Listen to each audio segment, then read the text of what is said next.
Hello and welcome back to my channel. My name is David Novak. I am going to do the War and Peace tag.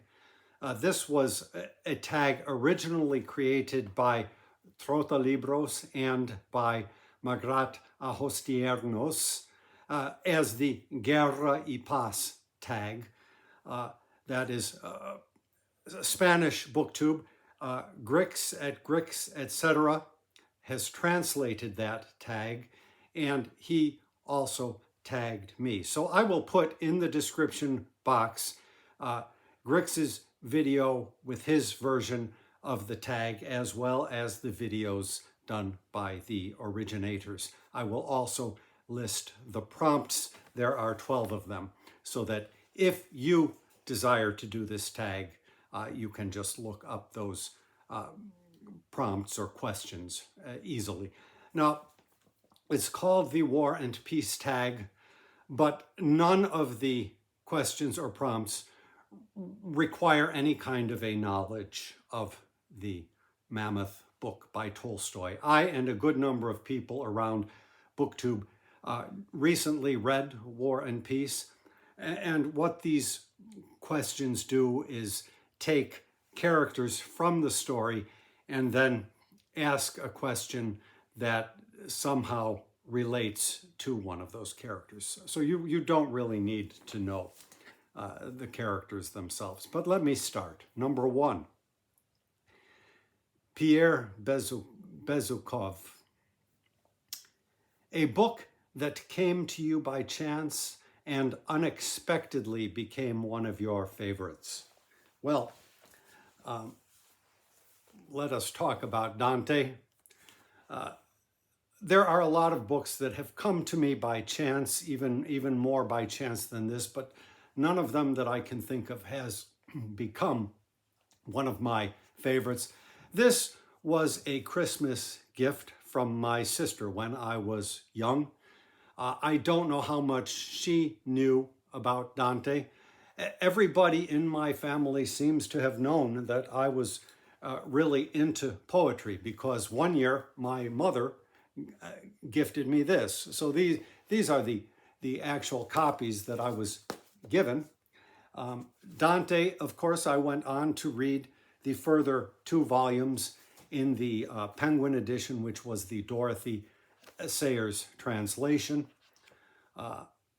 Subsequently, I went on, and so when I refer to this as a favorite book, I am referring to Dante, actually, and not to the Dorothy Sayers translation. It was a marvelous translation for me at the time, a marvelous introduction. Number 2, Natasha Rostova. A book with a bad start, but that through the reading, it became one of your favorites. And here my answer is going to be the same as that which Grix gave. War and Peace. Some years ago, started to read the book and DNF'd it, DNF being booktube ease for did not finish. I don't know how far I got, 100 pages, probably less than that, and just set it aside and said to myself, I'm not going further with this. For some reason, I decided to pick it up in January, and I am glad that I did, because having gone through the chunker, I indeed decided that it is one of my favorite books. Now, this is not the translation that I read the book in. I read it in the famous Maud translation. Number 3, Andrei Bolkonski. A book that plunged into despair. Now, where did I put the books? Oh, somehow we've gotten out of sequence here. Last Words from Montmartre. This is actually just sort of a long suicide note written by the author Chu Mao Jin. And it was a hard go for me. I mean, I might say that the book Hell or Inferno by Dante, plunged into despair, to be sure. But the virtue of Dante's Divine Comedy is that he does come out. He brings you out at the other end of it. This book, unfortunately, did not, and the author herself committed suicide, I believe, before publication of this book. Number 4, Marya Bolkonski, a book that you have gifted or recommended the most. If you've been watching my channel for any length of time, you've heard me recommend Ancient History, Evidence, and Models by M.I. Finley endlessly. It's a marvelous introduction to ancient history for somebody who knows nothing and wants to know how what we know can be known. So it meant a lot to me, but if it comes down to actually gifting a book, it would be the Bhagavad Gita, in particularly the Nikolananda translation. That just happens to be the translation that I was first introduced to and love. This is published by the Ramakrishna Vivekananda Center, and it is also published in a devotional edition. This copy here has a lot of notes and glosses. The devotional book only has the text itself, and that at the time I was so enthusiastic about this book. It was something brand new to me, and I wanted to share that enthusiasm, and so I got some copies of the little red book, as it were, and gave them to friends.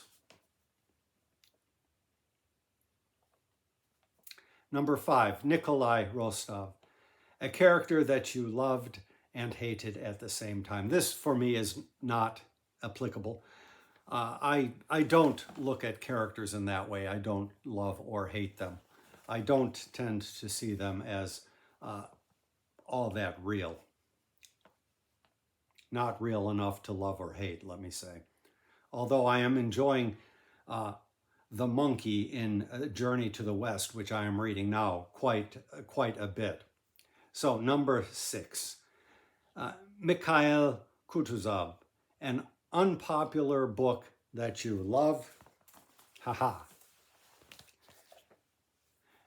The Afternoon of a Writer by Peter Hanke. Peter Hanke, of course, is a very unpopular author, having gone to speak at the funeral of Milosevic. I forget the first name. There's a little interview in here that I reprinted, so let me just look it up. I assisted in the funeral of Slobodan Milosevic in his hometown of Požarevac in Serbia. Yes, you spoke at his funeral in March. Why would you attend the funeral of a man who died while he was on trial for war crimes? I think he was a rather tragic man. Not a hero, but a tragic human being. But I am a writer and not a judge. But I'm not talking about his speaking at that trial. That just goes to explain why he is so unpopular. But even outside of that, this is a book that I've never heard anybody bring up or mention on BookTube. It says it's a novel, but if it's a novel, it's 75 pages, something like that, translated by the great Ralph Manheim. Number 7, Boris Drubetskoy, a book of a social ascent.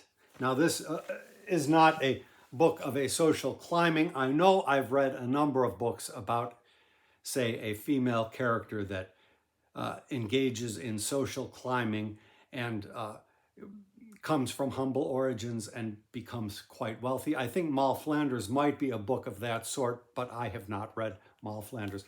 But just taking social ascent, I think probably anything by my boy Chucky D, as another booktuber that I follow might have said.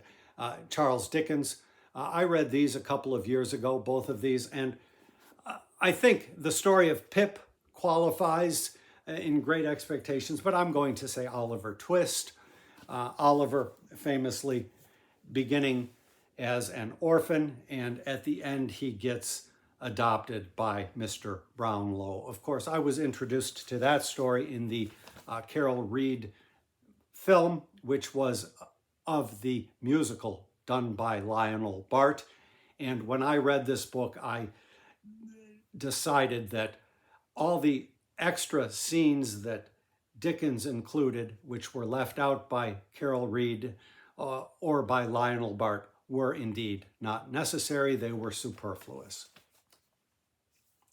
Number 8, The Kurgans, a disappointing book with a beautiful cover. Ha ha.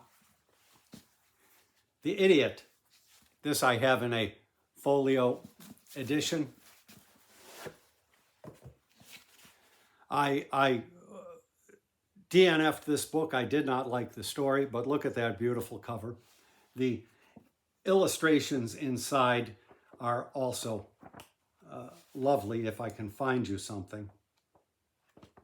Well, I don't seem to be flipping to a page. Oh, I have a bookmark at page 328, so that was where I left off. Now, some people love this book, The Idiot, and I heard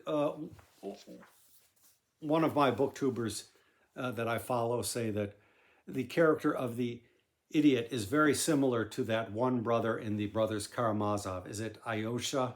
Something like that. It starts with an A, who is also something of an idiot. And I liked the Brothers Karamazov well enough, but when I read that book, I did not particularly care for that brother. And so it was sort of my misfortune to choose as my next Dostoevsky to read, the one which featured the other similar character. I don't know that I will ever continue with Dostoevsky at this point. Okay. Number 9, Anna Pavlovna, a gossipy book. And this, you know, in the old days, I was not very strong of a reader. So I said I DNF'd War and Peace. This is another chunker which I DNF'd. I got, I think, about 200 pages into this one. And maybe, yeah, a little more than 200 pages. I should do what I did with War and Peace and take a second stab at it now that I am becoming a stronger reader. What I read, I enjoyed very much. He is a famous literary figure of the previous century. Let me just give you a little excerpt from the introduction by John F. Gallagher. Had Frank Harris died in 1914, he was then about 60 years of age, he would be known to us first as the incomparable editor of the Saturday Review and friend of Oscar Wilde, and then as a writer. We would grant him his position in fin de siècle London, the London that was dying into a dance and agony of trance, and we would enjoy his moral and social eccentricities much as we do those of Swinburne, Whistler, and Wilde. We would be amused by his rags to riches story, and we would like his standing up to Cecil Rhodes and the British government in support of the Boers. His last public act would have been a brave one, going to Brixton Prison in the cause of a free press. His tidy legacy of short stories and his great biography of Wilde would have kept his memory alive. But the memory of Frank Harris, insofar as it now exists, is drawn from his last 15 years, and it comes to most of us secondhand. His books have been out of print in England and America for almost 30 years. Because of its erotic passages, My Life and Loves has long been must-reading for tourists in Paris, where it has been in print. Unfortunately, such readers have rarely been disposed to read more than the erotic parts, and there is no gainsaying the impression they have taken away of Harris as a sexual gymnast, as S.N. Berman so trimly labels him. This simple notion of Harris as a sex enthusiast, as well as a bit of a liar and a cheat, now even dominates the capsule sketches he is conceded in encyclopedias, biographical dictionaries, and the like. It is to be doubted whether anyone who ever knew Harris was neutral about him. I only went through some of the very early phases. I believe he was about 15 when he came to the U.S. Immigration rules did not effectively exist at that time. It's a relatively recent invention, all of these borders and entry restrictions. And I really enjoyed what I read. So I will try to pick it up again soon, perhaps. Number 10, favorite villain. Well, I don't know that I have favorite villains, and I, in fact, try not to read books that deal with despicable characters. But the two main protagonists in Les Liaisons Dangereuses really impressed me when I read this as a somewhat young lad. This is translated by W.K. Stone, and I would assume he wrote the introduction. I'll read you a little paragraph from that to give you a sense of them. The Marquise de Merteuil and the Vicomte de Valmont are what might be called professional profligates. Professional in the sense that, with nothing else to occupy their time, they make of sexual intrigue a business from which they derive both profit and honor. Pleasure for them, however, is incidental. Success is all. They are not troubled by scruples because they consider themselves superior to morality. They devote themselves with utter ruthlessness to exploiting the susceptibilities of others for their own ends. Their own susceptibilities are out of harm's way. If they ever had feelings, they have got rid of them. Only their vanity remains to be touched. They are certainly monsters, and yet they are charming monsters, intelligent, urbane, amusing. One cannot help admiring them. They are taken in by nothing, and they are afraid of nothing.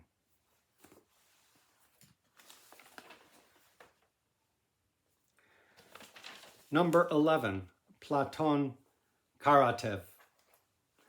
A book that made you reconsider life or a specific aspect of it. I should have put this as my best book from last year. When I did my best books of last year video, I did not even include it. It was so fresh at the time, and I don't think I quite realized what an impact that this book made on me. I am now looking at life totally differently from what I ever had. I am seeing life as a force that, though we may try to yoke it, inevitably we cannot yoke it completely. Yoke, of course, being the root for yoga, which means controlling, but we can perhaps control the life force to a degree, but I think that's about it. And so now I am looking at all relationships, even that between me and my dog, in light of what I learned about lichen and fungi. Number 12, tag other people. I will tag Greg at Another Bibliophile Reads, and also I will tag Greg at Supposedly Fun. Greg at Another Bibliophile Reads, I hope that you do this tag, and I am sure you will come up with some very interesting answers to this, given your wide scope of reading. If you have not visited Greg's channel, I will link it below. I will also link the other Greg's channel, Greg at Supposedly Fun. Greg, I don't believe you tend to do a lot of tags, but please give a gander to these prompts. I would love to hear your answers to all of these. They have nothing to do with war and peace per se. I want to thank Grix for tagging me, and I want to thank the inventors of the tag.